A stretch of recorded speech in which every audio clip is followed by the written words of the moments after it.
ఇయాల మిత్రులారా, ఈ వేదిక మీద ఉన్న మేమెవరం పెద్ద పెద్ద బ్యాక్గ్రౌండ్ల నుంచి వచ్చిన వాళ్ళం కాదు.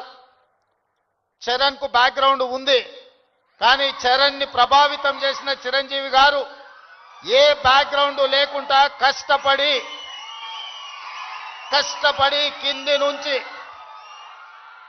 ఈ రోజు దేశమే గర్వించదగ్గ ఒక మహానటుడుగా ఈ రోజు ఒక మంచి మనిషిగా గుర్తింపు పొందిండు అని అంటే దాదాపుగా 50 సంవత్సరాల నిరంతర శ్రమ, కఠోరమైన దీక్షతోని వాళ్ళు రాణించగలిగినారు. వాళ్ళు కఠోరమైన కష్టాలను ఎదుర్కొని, కష్టాలు వచ్చినా, ఇబ్బందులు ఎదురైనా, అవమానాలకు లోనైనా ఏ రోజు కూడా బాధతో కుంగిపోలేదు. భయంతో మాదక ద్రవ్యాల వైపు లేకపోతే వ్యసనాల వైపు బానిసలు కాలేదు.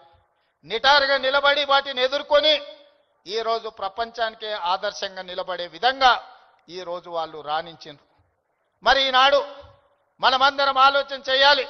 ఉద్యమ స్ఫూర్తి అయిన తెలంగాణ రాష్ట్రం, ఉద్యమాలతోనే సాధించుకున్న తెలంగాణ రాష్ట్రంలో ఈరోజు పాఠశాలల నుంచి కళాశాలల వరకు, కళాశాలల నుంచి యూనివర్సిటీల వరకు విద్యార్థులు గంజాయి ప్రభావితానికో లేకపోతే డ్రగ్స్ మహమ్మారికి బలైపోతున్నారు అని అంటే మనందరం చూసుకుంటూ కూర్చుందామా?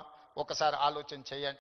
Subscribe us and press the bell icon for more interesting updates.